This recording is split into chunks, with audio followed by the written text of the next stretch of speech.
LED នេះយើងលេងភ្លើងវាដូចអំពូលភ្លើងចឹងបងប្អូនយើងចង់ដឹងថាគេធ្វើយ៉ាងណាបងប្អូនយើងដាក់ចូលនៅក្នុងអ៊ីនធឺណិតយើងទាំងអស់គ្នាមកយើងចូលមកគឺថាយើងចូល website យើងមកយើងគ្រាន់តែវាពីថា single hand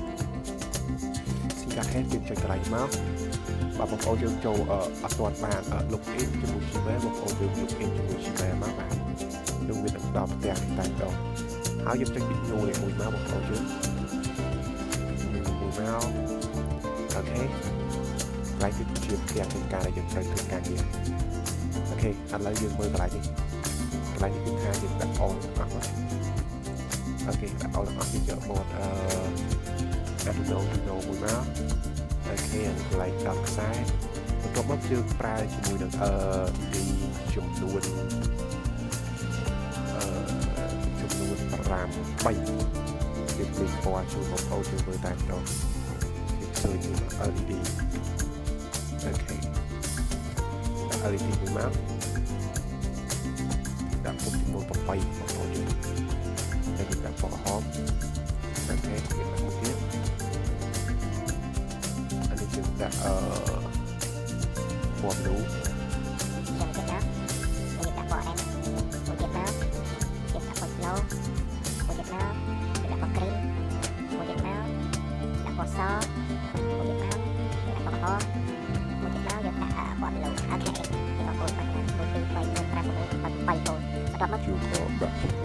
start again.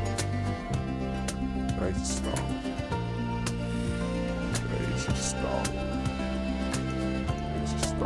Okay, raise start. You come up with here. Be like picture. Okay. You go short more now. You that it now, and then you come not start to make now. That be like pay. Okay.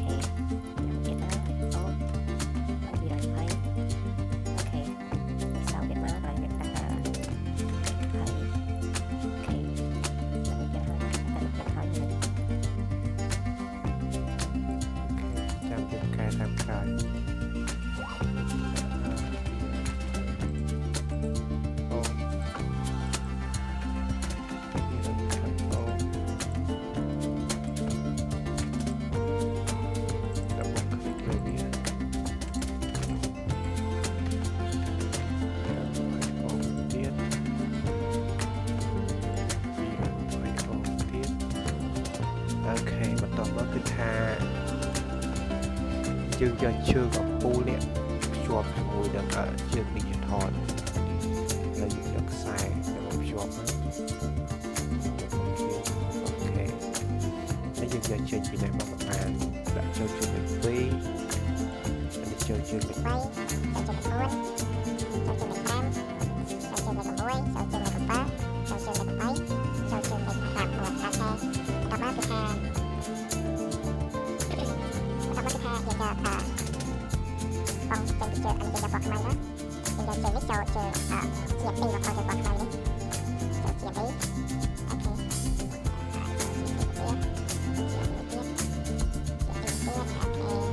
ខេគឺថាយើងជាប់ទៅអស់ស្រេចទៅហើយនៅឡើងតែយើងពីកូនជាប់ដាក់យ៉ាងណាដល់បងប្អូនអូខេគឺថាយើងជាប់ទៅដល់មកកន្លែងដាក់កូនយើងចូលកន្លែងមកយើងចូលពី text កូដនៅក្នុងនឹងស្រាប់ជួយធ្វើការរៀនចោលបន្ទាប់មកគឺថាយើង copy ពីកូដយើងសរសេរកូដនៅក្នុងកម្មវិធី Ardunio នេះបងប្អូនយើងហ្នឹងហើយយើង copy កូដយើងទាំងអស់មក copy យកមកទាំងអស់មក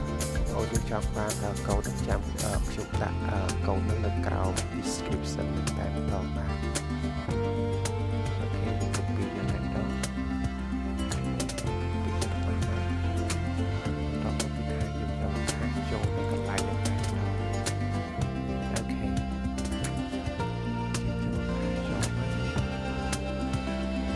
មកយើងចាប់តាមធ្វើការ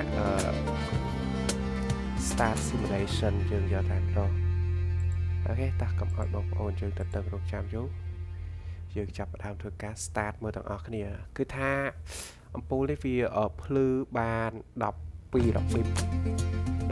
effect បងប្អូនយើងបាទឥឡូវយើងចាំមើលទាំងអស់គ្នាបាទយើងចុច start ទៅតែម្ដងចាំមើលតាមពូយើងដំណើរការដែរទេអូខេមុនដំបូងគឺថាពូយើងភ្លឺទាំងអស់សិនបន្ទាប់មកគឺថាវាដើរតាម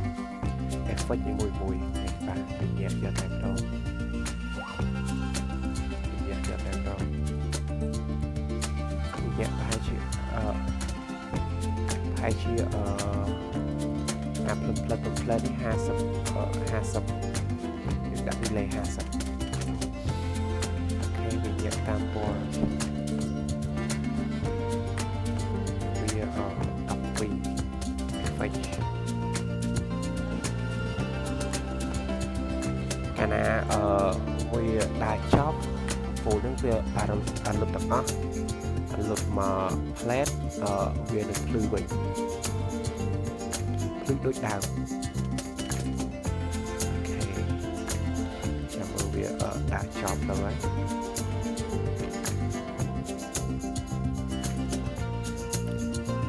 មួយទៀតគឺថាខ្ញុំចង់បង្ហាញបងប្អូនជួយផ្ទាល់តែម្ដងនេះគឺថាយើងអនុវត្តទៅលើsimulation នៅលើអ៊ីនធឺណិត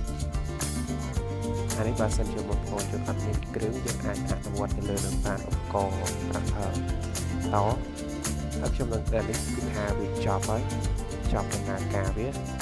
អូខេមួយទៀតគឺថាខ្ញុំនឹងធ្វើការអនុវត្តជាក់ស្ដែងនៅលើ board Mega Mega ដូចគ្នាទេបងប្អូនយើងមិនដែរខុសboard Mega វាប្រើជើងវាមានជើងច្រើនអានេះវាមានតែជើងបានជើងនេះវាមិនមានជើងច្រើនអូខេឥឡូវយើងចាប់ដើមទៅមើលការអនុវត្តជាក់ស្ដែងលើ board Mega ខ្ញុំតជូនបងប្អូនយើងតែម្ដងបាទអូខេបងប្អូនយើងឥឡូវគឺថាយើងមកធ្វើការអនុវត្តនៅលើboard Mega 2560យើងជាក់ស្ដែងយកតែម្ដងវិញយើងបានអនុវត្តនៅលើsimulation នៅលើ King Attack ឥឡូវយើងធ្វើការអនុវត្តជាក់ស្ដែងលើ board យើងតែម្ដងអានេះគឺថាយើង LED នេះគឺជា resistance បងប្អូនយើង resistance អានេះគឺថាយើងមានខ្សែសម្រាប់ភ្ជាប់ពីMega ចូលនៅក្នុង board នេះតែម្ដងឥឡូវយើងចាប់ដាក់ចុចខ្សែយកតែម្ដងទៅនេះគឺថាយើងដោតចេញពីកន្លែងនេះមួយមកអូខេដោតចេញពីកន្លែងនេះយើងចូលជើងលេខ2នេះចូលជើងលេខ2ដោតចេញពីនេះទៀតចូលជើងលេខ3អូខេដោតជើងកន្លែងនេះទៀតមកជើងពូទៅចូលជើងលេខ4មកដោតពូទី4ចូលជើងលេខ5ចូលដោត5ចូលទី6អូខេ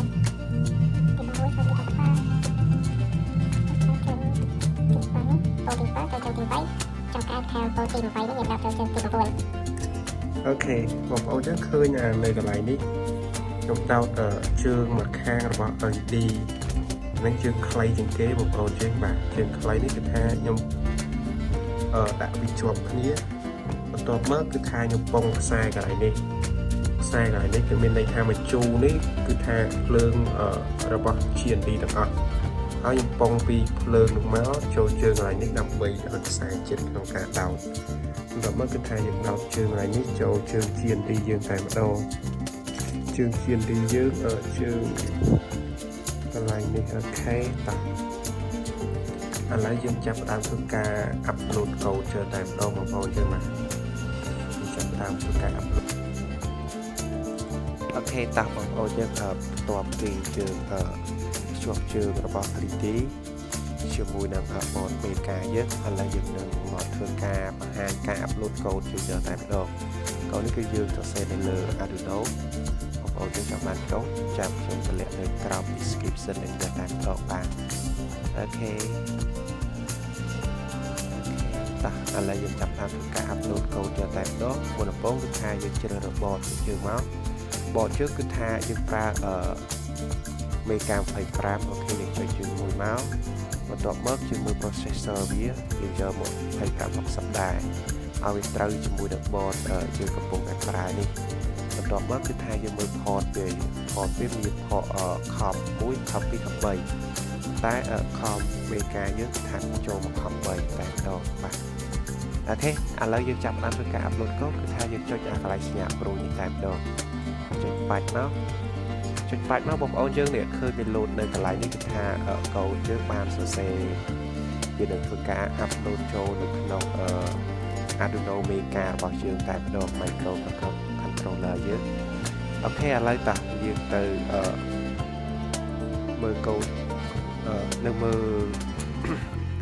ពូដែលយើងតមិញបងប្អូនយើងតោះអូខេបងប្អូនយើងឥឡូវគឺថាយើងកូដមិញយើងបាន upload ចូលនៅក្នុង Ardunio Mega យើងតែម្ដងគឺថាយើង upload ចូលមកអំពូលយើងចាប់ដើមណាការវាភ្លឺតាម effect ជាតែម្ដងឥឡូវខ្ញុំធ្វើការ reset ដើម្បីឲ្យវាភ្លឺចាប់ពីដើមមកវិញសិនអូខេយើង reset មកអំពូលភ្លឺទាំងអស់វាចាប់ដើមដើរតាម effect របស់វាមួយដល់12 effect ដូចពូព្រិចជាងខ្ញុំបងប្អូនយើងបាទបងប្អូនយើងបើសិនជាយើងយកអាហ្នឹងយើងយកទៅធ្វើជាអំពូលព្រិចជើងបានយើងប្រើ LED ឲ្យច្រើនមកយើងសរសេរកូដដូចខ្ញុំចឹងមកដល់មកយើងធ្វើការ upload ចូលនៅក្នុងmicrocontroller យើងចឹងយើងដាក់អូខេគឺថាវាដល់12 effect វានឹងធ្វើការឈប់អំពូលលុបមកផ្លែចាប់បន្ទាប់មកគឺថាវាដំណើរការសារចុះសារឡើងដំណើរការដដែលបងប្អូនយើងអូខេដែរ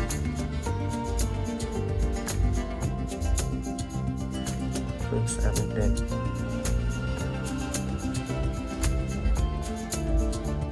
តាមធ្វើ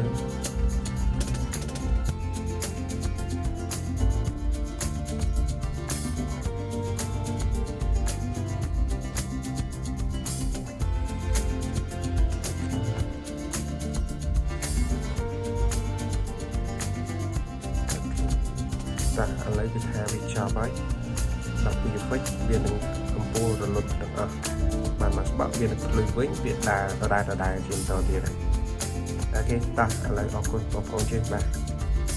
សម្រាប់បងប្អូនយើងចូលរួមតាមទស្សនានៃការធ្វើជានេះឡើងខ្ញុំសង្ឃឹមថាបងប្អូនយើងនឹង